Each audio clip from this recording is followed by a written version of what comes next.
More pitchers than ever are going under the knife, and we're not just talking about big leaguers. Fox 4's Edward Egros here now with a local angle to this one. Ed.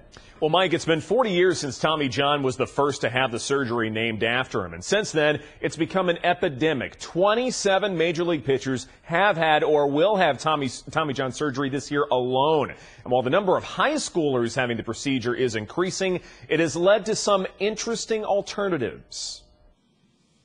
Two memories comprise Zach Metzger's pitching career at Sunnyvale. The best was during the playoffs. We were in like the fourth round of playoffs before we went to the fifth, and I came in and closed and struck out all three to end the game. That was probably the best moment. Perhaps the worst happened during his junior season. I was just pitching, and right after I threw that pitch, I felt like a little pop and continued pitching out throughout the inning, and I just couldn't throw it. Doctors found a ruptured tendon in his elbow when Zach had Tommy John surgery, keeping him off the mound for the year and giving him scars that will last much longer.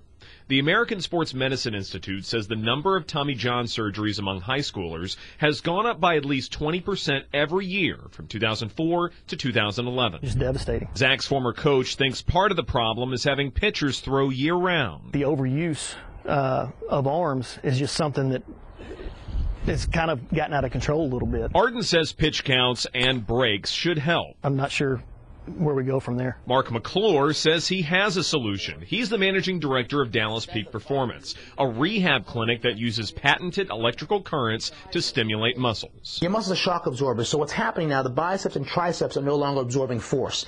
That force is being sent to here and here. That's why you have shoulder problems and elbow problems. Trainers, physical therapists, they all try to train you physiologically. And until you train them, treat them neurologically, all the physical treatment in the world will do nothing. I don't need Tommy John surgery, but I gave the treatment a try, and it was intense. 5, 6, 7, 8. Former Denton Ryan pitcher Sam Watson was supposed to go under the knife, but had the treatment and endorses it. After the first session, she made me do some stretches or whatever that hurt before I did it, and after that, man, it was just no pain whatsoever. It saved my career for sure. McClure claims 95% of his patients leave not needing the surgery. While his business continues, Zach holds the belief Tommy John surgery is just part of the game. I think it's pretty normal for any baseball player to have any kind of surgery. You're throwing a baseball every day. And Zach Metzger is a transfer baseball player at Texas A&M Corpus Christi, but he's not pitching anymore. Instead, he plays catcher. When I asked why he doesn't throw anymore, Zach said he didn't want to have any more surgeries.